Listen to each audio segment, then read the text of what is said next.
You would not believe some of the things, some of the places I've gone and tried to get to overturn a wrongful conviction, to get, lawyers and judges to live up to the oath, to abide by the rules of professional conduct, the code of judicial conduct. And, anyways, I went to the state's attorney's office and says, hey, Rule 3.8, special rules of prosecutor says that, if I have exculpatory evidence, it's your job to exonerate me. And they made fun of me, got mad at me because I pulled out the rules of professional conduct. I says, you took the oath. The oath requires you to do this. And I started going over the rules and stating how the persecutor on my case, because persecution is when you knowingly and willingly prosecute an innocent person.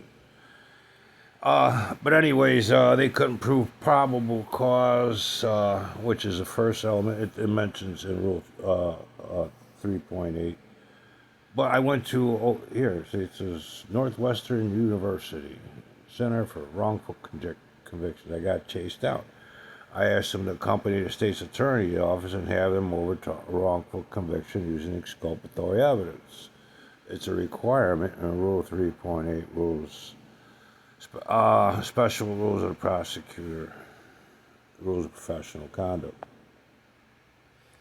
Okay, but that wasn't the only place I went.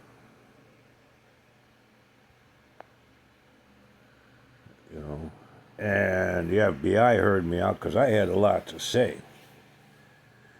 And they forwarded it to the DOJ. And I'm still waiting. Somebody ordered to cover that up, which is that's illegal because this is what I had to say. I say this, so that's like my first initial draft of, from 1980. Well, I found the rules and codes in 1979 and started throwing stuff together. So in the public interest and the interest of justice, justice must be served. Your oath requires it. First and foremost, holding the layman to the legal requirement and the expertise of a legal learned professional is in the interest of the bar, not in the public interest, thus under the color of law. That's highly unethical and violates the rule of law. That shows bias. Holding a layman to the standards you have yet to hold yourself or others in the legal profession clearly shows a conspiracy against rights under the color of law. Or to add to it if my motion is denied. Statute of limitations cannot apply to those who lack the reasonable knowledge to make an informed decision to give informed consent. The lack of disclosure from the very beginning created this constitutional crisis, which suggests court's effectiveness was limited and why. I reiterate, in the public interest, in the interest of justice, justice must be served. Your oath requires it. The conspiracy against rights under the color of law, the judge failed to report my counsel and the opposing party for multiple counts of misconduct and themselves for judicial misconduct. The opposing party failed to report the judge for judicial misconduct and my counsel for ineffective assistance of counsel and themselves for misconduct. My counsel failed to report the judge for judicial misconduct, the opposing party for misconduct, and themselves for ineffective assistance of counsel. Reporting misconduct is mandatory in both the rules of professional conduct and the code of judicial conduct. Failure to report misconduct is misconduct, as is a failure to enforce one's constitutional duties as prescribed in the rules and the codes. The lack of requirements of the Sixth Amendment of the U.S. Constitution is beyond unethical. The lack of effective assistance of counsel doesn't allow for a fair trial, which shows due process didn't exist. A deprivation of rights in its entirety clearly shows the judge and attorneys in my case committed a conspiracy against rights under the color of law, which prohibits the willful deprivation of rights, privileges, or immunities under the color of law. So no immunities for doing this. Prohibits conspiracy to injure, oppress, threaten, or intimidate any person. Free exercise, enjoyment, or the right of the privilege secured by the Constitution or laws of the United States. I trust you will live up to your oath and show competence, diligence, in expediting litigation, as I have meritorious claims of contention, so I strongly suggest reporting professional misconduct and maintaining the integrity of the profession. I trust communications will be made for ethical violations and every penalty will be imposed in the public interest. As trustees, this is how to maintain the public trust. Failure to do so will add to this conspiracy against rights under the color of law. An interest of justice dismissal with prejudice is legally required and is inciting the RICO Act. And some people ask me, well, who might have complained to? I said, well, there's just Google this, all this stuff. Ineffective assistance counsel motion, IAC motion, motion to quash, writ of habeas corpus, writ of certiorari, rules of professional conduct complaint form, code of judicial complaint form, code of judicial conduct complaint form, deprivation of rights complaint form, a conspiracy against rights complaint form, ethics complaint form. You can put that on a post-conviction, a whistleblower complaint form, and a late notice of appeal. And maybe that's something I left out. But I like to throw it at everybody, and I did. So, living under the... Oh, there I am. Okay, so that's, like I said, I've already, I've been doing this for a long time. And they get a little upset when I mention the letter of the law, penalties for violating the letter of the law, talking about how that leads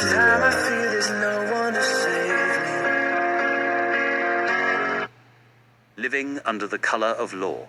The color of law. Look it up. It's on the net. You deny everything. Hit me with a wrongful conviction. Me pissed off because me leaving the doctor's office, no referral, only prescription, and the doctor telling me to pull myself together. The outfit is supposed to signify the prescriptions. It says, assemble my ass. Get too old for this shit. And I don't want to do that.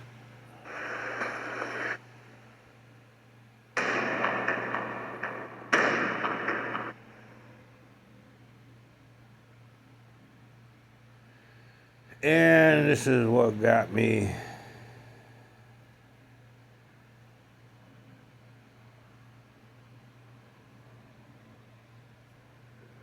nearly dead.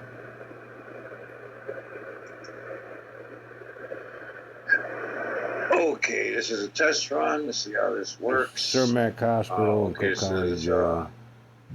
Cermak Health Services, 2800 South California, Chicago, Illinois. Claims he was attacked.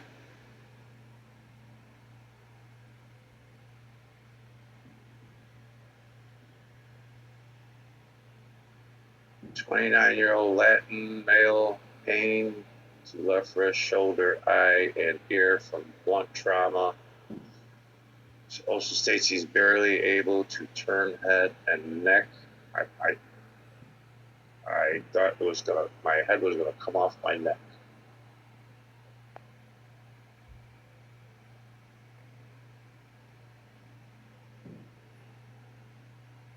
But anyways, they literally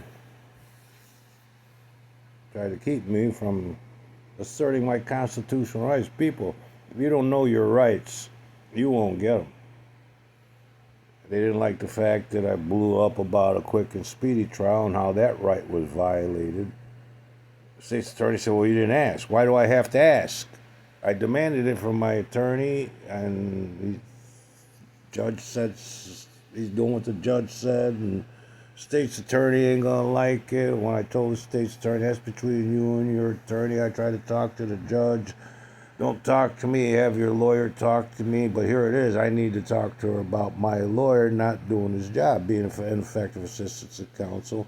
And I had the right to be heard according to the Code of Judicial Conduct. But the judge didn't give a shit about the Code of Judicial Conduct, because every time I tried to talk, I had to worry about those county sheriffs getting up on me. Oh, I've done so many things, It's on the tried net. so many Follow. ways, and no matter where it is, one of my videos explains the letter of the law. But you can look it up on the net. We got filed with the ARDC.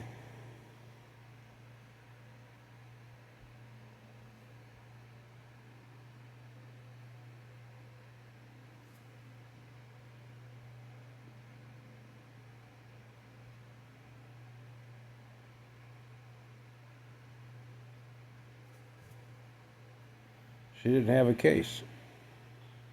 There was no probable cause. And she falsified a statement of facts. I sent them the statement of facts, which was false, and it couldn't be proven what was in the statement of facts. Actually, it could be disproven if they would have just went into the court records. It was just all they had to do, but nobody wanted to do it. So they didn't like me to bringing that up. Would you look at that? Yeah, well. Would you look at that? Yeah, there's a few more blemishes on. They didn't like me talking about penalties for violating the oath. And no matter where I go to court, it's always everybody working against me. The lawyer was supposed to be working for me, was always working against me. So that's where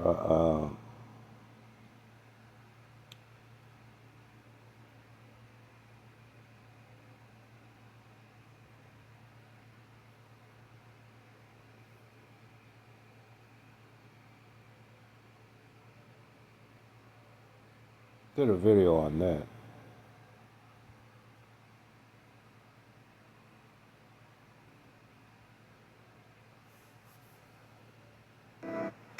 People, either way, I'm trying. And I'm trying to teach you, so I'm going to start telling my stories.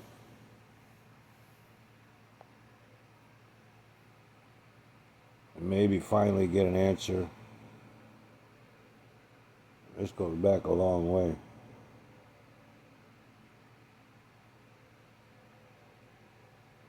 This goes back a long way. And when I started with another one, that was from back in '79. So that's two. But they say I talk too much. I like to throw the law around. I had lawyers, judges trying to tell me what I read. That don't mean what you think it means. Let me explain to you. And they get upset when I told them the only thing I need to explain this to me is the letter of the law. And I think we are all aware of the penalties for violating the letter of the law. And in doing so, that would be disinformation. And we all know the penalties for disinformation. That would be violating the oath. We all know the penalties for violating the oath. That would be deprivation of rights. We all know what the penalties are for deprivation of rights. Considering how many people are involved, all it takes is two or more to create a conspiracy. This can be legally construed as a conspiracy against rights under the color of law, which is against federal law. Yeah, I got a big mouth. I talk a lot. And that's where it started, at the very beginning, the lack of disclosure. And not just for me, for you. Remember, disclosure is mandatory. And that would start with your attorney to divulge the rules of professional conduct.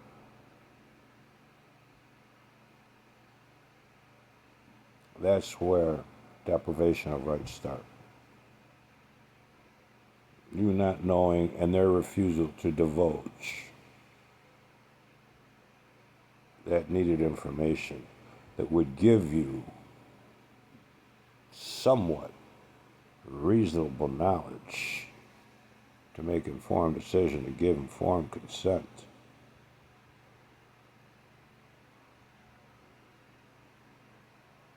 Okay, so it's mentioned in here. That's what you didn't get that. So I'm sorry. I don't mean to complain, but I guess I got to tell my story to help you tell yours. Okay, I'm gonna run through another video and do a quick explanation on what you're dealing with. No matter what courtroom you're in, no matter what court, what the case is, whether it be local, state, federal, civil, criminal, the rules and the codes must apply. And until you read them, you won't know how many laws were broken to put you in the imposition that you're in to this day now. The failure to live up to the oath, the lack of disclosure. All right, people. I'll talk to you later. Nothing but peace, love. I wish you a long life and good health. May the Creator always be with you. Rain many blessings. Good night.